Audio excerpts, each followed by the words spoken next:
The sting of my mother's voice was instantaneous, more precise and more cutting than any actual physical pain. You're a disgrace to this family. Always have been, always will be.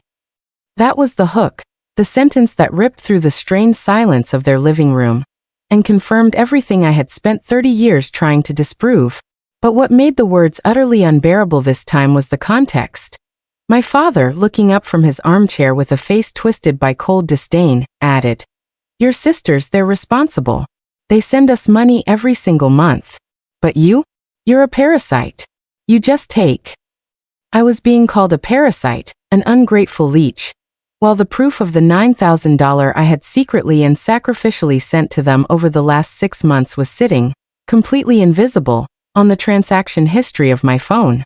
The betrayal wasn't just my sister's theft. It was the fact that my parents' prejudice against me was so profound. They would believe any lie about my character before accepting a single truth about my generosity. For years, I had occupied the space of the unchosen daughter. My 2 older sisters, one a high-flying pharmaceutical sales executive, and the other a corporate lawyer billing $300 an hour, were the undisputed golden children. Their success was the family's trophy, polished and held up for public display.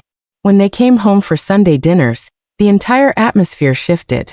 My parents, normally reserved and quiet, became animated, practically glowing with pride. My father would interrogate them on quarterly reports and litigation strategies, his eyes alight with genuine admiration. My mother would touch their expensive jackets, talking proudly to neighbors about their latest luxury car leases and investment property searches. I was the silent observer at the same table, a 29-year-old administrative assistant pulling in a meager $28,000 a year, just enough to keep my dented, 10-year-old sedan running and cover my phone bill. In a city where a shared apartment felt like a luxury, moving out was an impossible dream, a fact my mother never failed to use as conversational cannon fodder. "Your sisters bought their own cars before they turned 25, she'd say, watching me pull up in my beat-up car.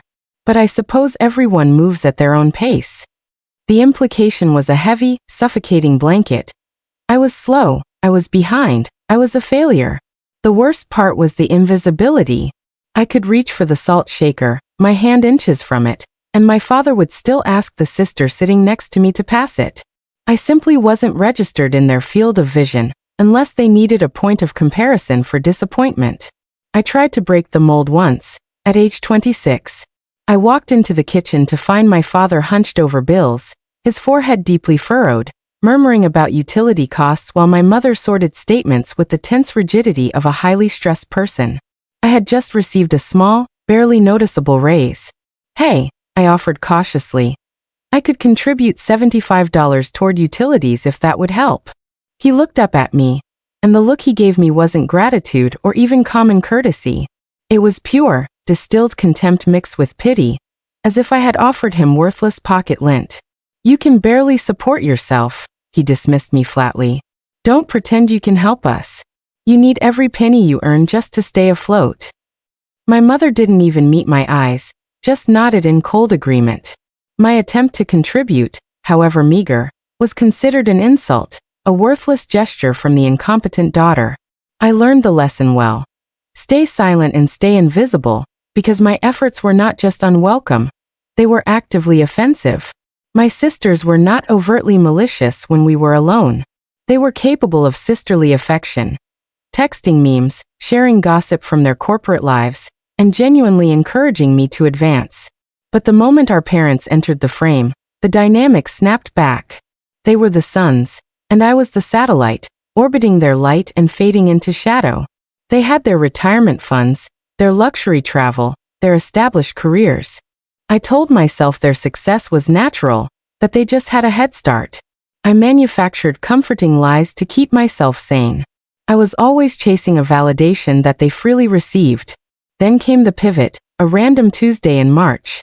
I was organizing a mountain of chaotic expense reports, a task I was exceptionally good at, though never recognized for, when Mrs. Patterson, my boss, stopped at my cubicle.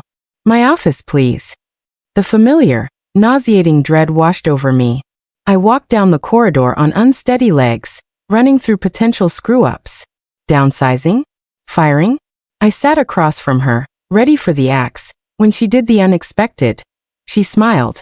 "I've been watching you," she said, leaning back. "You catch errors that senior partners miss entirely. You turn chaos into systems. You solve problems before they even register as emergencies." I stared, completely lost. Then came the revelation. "We're opening a new branch 4 hours away. A complete startup operation. We need someone to run it, the operations, the logistics, the coordination. The title is Operations Coordinator. The salary is $52,000 a year, plus full benefits, relocation assistance, and a $3,000 signing bonus." I blinked. $52,000. Nearly double. A real title. I don't understand why me. I finally managed to whisper, my self-doubt automatically kicking in. Mrs. Patterson's expression softened. "Because you are exceptionally talented at this work. You have instincts that can't be taught. You've been told you're incompetent so many times by people who should know better that you actually believe it. Stop selling yourself short." She slid the heavy contract across the desk. The numbers were real in black ink. It felt like a scam, but it was salvation. I took 3 days to consider it, mostly to convince myself I deserved it. My sisters, when I called them individually, were overwhelmingly supportive. $52,000. "Take it, don't look back," the lawyer sister said pragmatically. "A fresh start, real money, away from the comparison. It's exactly what you need," the pharma sister echoed. Their genuine, unadulterated support in that moment was the last good memory I would have of them. I accepted. The next 2 weeks were a blur of apartment hunting and packing my pitifully few belongings. When I told my parents I was leaving, the reaction was exactly as predicted. Apathy from my father, and the cold assumption of failure from my mother. "Don't come crying back here when it doesn't work out." I drove away from that house with everything I owned fitting easily into my dented sedan, feeling a physical, overwhelming weight lift off my chest. The new apartment was small but pristine. 1 bedroom, 1 bathroom, and for the first time in my life, a space that was entirely, completely mine. The first night, surrounded by boxes, I didn't cry sad tears. They were tears of pure, unadulterated release, like a compressed spring finally being allowed to expand. The job was everything Mrs. Patterson promised. My instincts for organization and problem-solving, which had withered from neglect at the old firm, now bloomed. Within my first month, I had overhauled the entire filing system, streamlined complex processes, and created communication protocols that made the satellite office run like a well-oiled machine. My coworkers treated me like a valued professional. My new supervisor, Tom, pulled me aside and told me I was doing really impressive work. 6 weeks later, he put in for a raise, and my salary jumped again to $58,000.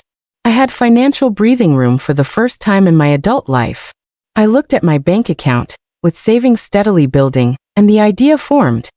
I could finally help my parents. The financial relief I could provide was substantial. $1,500 monthly wouldn't strain my budget, but it would completely cover their utilities and ease the burden of their constant financial stress. But the hurdle remained, their pride, and their ingrained contempt for me personally. They would reject the money from the daughter they considered worthless. The solution? I would send it through my sisters. They would present it as a joint, collective contribution from all 3 daughters. My parents would accept it without question, proud that their successful children were supporting them. It felt slightly dishonest, a manipulation, but the goal, easing my parents' hardship, felt noble enough to justify the means. I called Sister A first, explaining the entire psychology of the situation. "They won't accept it from me, you know how they are," I said. "But if it's from all of us, they will. I'll send you the money, and you just pass it along." She was silent for a moment then. "That's incredibly generous of you. You're right, they're too stubborn to take it from just you. I'll make sure it gets to them." Sister B agreed with equal enthusiasm 2 days later, saying I was a better person than our parents deserved. I felt validated, finally, like a true contributor to my family's well-being. The transfers began in April. $1,500 to Sister A, then $1,500 to Sister B in May, and so on, alternating monthly. By September, I had sent $9,000. When I called home, my mother was vague about the bills.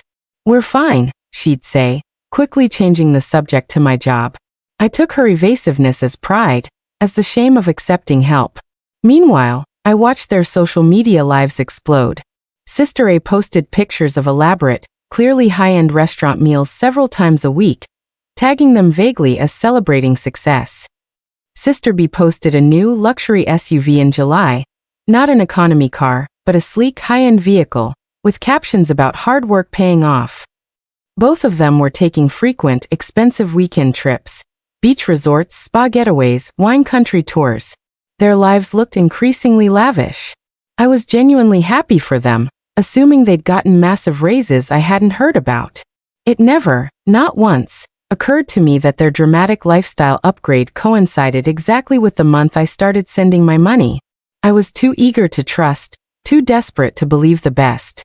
6 months into the arrangement, in early October, I decided to visit unannounced. Halfway there, I called my mother. We chatted about the weather, and then casually I asked, "I hope the financial help we've been sending has been making things easier for you guys." There was a long, uncomfortable silence.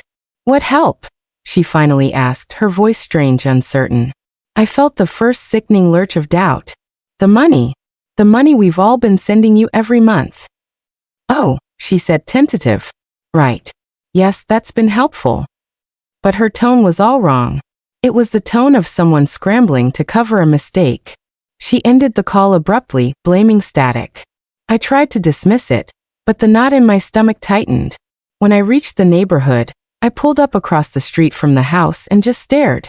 It looked exactly the same. The same peeling paint on the shutters my father had promised to fix for a decade. The same cracked concrete steps. The same weathered mailbox leaning slightly to one side. The same worn furniture visible through the front window. $9,000 should have made some difference, any difference. My father's decade-old sedan was in the driveway. A cold, heavy certainty settled over me. I walked to the front door, grabbed my overnight bag and knocked, not using my old key. My mother opened the door, and the expression that greeted me was not surprise or joy, but blatant, raw discomfort. Her eyes widened, then narrowed, her mouth a thin, defensive line. "What are you doing here?" she asked, not rudely, but with the flat tone of a person whose schedule has been violently disrupted. I walked past her, the familiar smell of old carpet and too much garlic hitting me. My father was in his armchair, eyes glued to the TV, the volume loud. He gave a brief nod, a minimal acknowledgement, and dismissed me by returning his attention to the screen. The air was thick with active, almost aggressive tension. I sat on the drafty end of the couch. For 20 excruciating minutes, I tried to make conversation, hitting a solid wall of resistance. My mother answered in terse, cold fragments. My father ignored me completely. And then he finally spoke, his voice cold and flat, still watching the television. "You know what your problem is?" Here it was. The ancient script. "What's that?" I asked, already tired. "You're a disgrace to this family. Always have been, always will be." I started to object, but my mother's voice cut me off, her pent-up discomfort transforming into an explosive, righteous fury. "Not fair? You want to talk about fair? You moved away, abandoned your family without a second thought, and you've never once offered to help us with anything. Your sisters, they're responsible adults who understand what family means. They send us money every single month to help with bills. But you? You only think about yourself. You're a parasite." My father piled on, his voice aggressive. "They sacrifice. They're real daughters who actually give back after everything we did for them. You've done nothing but take your whole life, and given absolutely nothing back. You're selfish. You're irresponsible. And you're completely ungrateful." The cumulative effect of 30 years of judgment and 6 months of betrayal snapped something inside me. It wasn't rage, it was a sudden icy clarity. "Wait." I cut through their tirade, my voice low and steady. "What about the money I've been sending you every single month for the past 6 months?" They both stopped mid-sentence. My father finally turned, his face a mask of confusion. "What money?" he repeated. "The money I've been sending," I said, enunciating each word. $1, $500 every single month since April. $9,000 total. I've been sending it through them. They were supposed to give it to you as a contribution from all three of us." My mother shook her head, her face shifting to pure bewilderment. "We haven't received any money from you. Your sisters are the only ones who help us financially. They send what they can each month, but at least they try." The front door burst open at that exact moment. The timing was theatrically perfect. My two sisters walked in laughing, their usual Sunday A-day early visit. They stopped dead when they saw me, my parents' furious, confused faces, and the phone in my hand. I watched the laughter freeze and the blood drain from their faces. Their eyes went wide with pure, naked panic. In that single frozen moment, watching them react like deer caught in headlights, I knew everything. I knew where the money was. I knew why the house looked the same. I knew why their lifestyles had upgraded. "Show them," I said, my voice eerily calm and distant. I pulled up my banking app, found the transaction history, and turned the screen toward my parents. "Here. Look. Every single transfer. $1,500, alternating between both of them. April through September. $9,000 total." My mother took the phone, her hands shaking uncontrollably, scrolling through the transactions. My father leaned over her shoulder, his initial confusion giving way to a terrifying, quiet rage. Sister A rushed forward, a torrent of panicked words pouring out. "Okay, yes, we took the money, but it's not what it looks like. It's not as bad as you think." "Really?" I asked, holding up a hand to silence her. "Because from where I'm sitting, it looks like you both conspired to steal $9,000 meant for your financially struggling parents, and you've been lying to us all for 6 months. Please tell me how it's not what it looks like." Sister B, already weeping, made a desperate plea. "We didn't steal it. We just needed some of it. I had credit card debt that was literally destroying me, and she needed the down payment for her car. We still gave them money. We didn't keep absolutely everything." "How much?" my father asked, his voice a low, vibrating whisper that was infinitely more menacing than a shout. Sister A spoke, barely a whisper.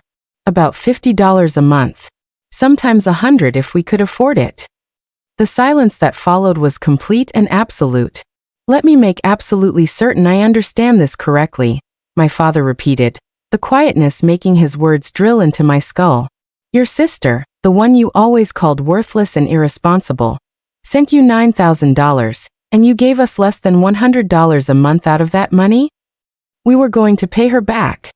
Sister B sobbed, makeup running down her face, the victim tears making me feel sick. "We just needed some time to get our finances together first." "When?" I asked, the rage finally burning through the ice. "When exactly were you planning to pay me back? When were you going to mention to our parents that the money they thought was coming from your generous hearts and your sacrifices was actually coming from me?" They had no answer because there was no answer. They would have continued the lie forever, collecting the praise and spending my money on their lavish, fake lifestyles. "So you've been taking 90% of the money your sister sent," my mother concluded, her voice trembling with fury, "and pretending the tiny amount you gave us was your great sacrifice, while you spent her money on fancy restaurants and new cars and vacation trips." I stood up, the exhaustion of 30 years finally catching up to me. I looked at my sisters, whom I had trusted implicitly, and at my parents, who had believed the lie instantly because it fit their preconceived narrative of my worthlessness. "I don't want your money," I told my sisters, each word deliberate and final. "And I don't want your apologies," I said to my parents. "What I want is to never have to deal with any of you ever again." My father finally abandoned his chair. "Don't say that," he pleaded, his voice cracking with fear and uncertainty. "We didn't know. We need that money. We need your help. Don't do this." "You should have thought about that before," I said, walking toward the door. My sisters tried to physically interpose themselves, reaching for me. I walked around them without making contact. "You should have thought about it before you spent 30 years convincing me I was worthless. Before you believed your lying, thieving daughters over me without asking a single question. Before you threw everything I tried to do for you back in my face with contempt." They were all shouting now, a cacophony of desperate apologies and demands. My father was shouting about working it out, my mother was sobbing, and my sisters were making frantic, empty promises. I walked through the noise, opened the front door, and stepped out. I got in my car, started the engine, and drove away from that house and those people without looking back even once. In the rearview mirror, I saw them standing in the driveway, shouting, getting smaller and smaller until they disappeared entirely as I turned the corner. I drove for 20 minutes on pure instinct before pulling over in an empty parking lot, where I rested my head on the steering wheel, completely and utterly empty. 30 years of effort, 6 months of sacrifice. It all amounted to this. A final understanding that I had never mattered. The drive back to my apartment was a 4-hour mental fog. The moment I got home, I went through my phone, methodically and deliberately blocking my father, my mother, and both sisters on every platform. Phone, text, email, and all social media. I cut every single wire. I kept waiting for the guilt to hit, for the voice of obligation, but it never came. Instead, I felt a lightness, as if an enormous, crushing weight had been removed from my soul. I had permanently removed 4 toxic people from my life, and that wasn't an event, it was progress. Over the next few months, the inevitable trickle of information began, mostly from distant cousins and acquaintances who were part of the local gossip chain. My parents had, indeed, been served with formal eviction notices. The meager $50 to $100 a month payments from my sisters were nowhere near enough to cover their actual, spiraling expenses. The moment I cut off the $1,500 supply, the entire financial house of cards collapsed, and they were too far behind to recover. The legal eviction took about 4 months.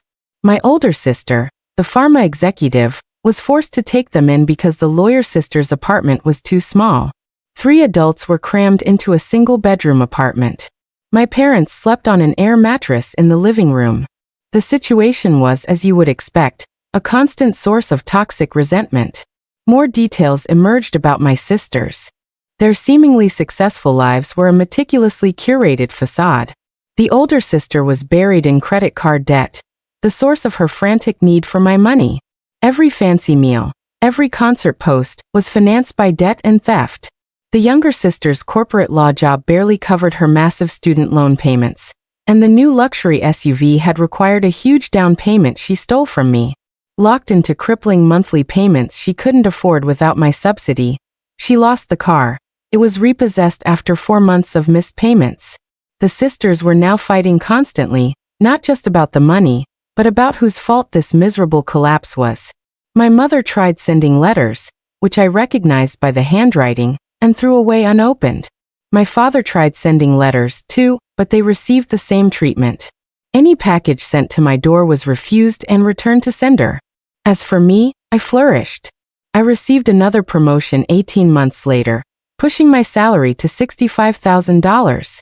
I moved into a sun-filled 2-bedroom apartment with high ceilings and large windows overlooking a park, the kind of place I had never dared to dream of when I was trapped in my childhood bedroom. I furnished it with real, lasting furniture. I started taking weekend trips, trying new restaurants without checking the prices, and buying things I wanted without the guilt or the need for justification. I made genuine friends, people who valued my company and my opinions. I started going to a therapist, not to fix a breakdown, but to understand and dismantle the decades of psychological conditioning that had made me believe I was worthless. Do you miss them? My therapist asked one session. I paused, considering it honestly. No, I said definitively. I miss the potential of having a family. I miss the concept of what a supportive family should have been. But the actual people?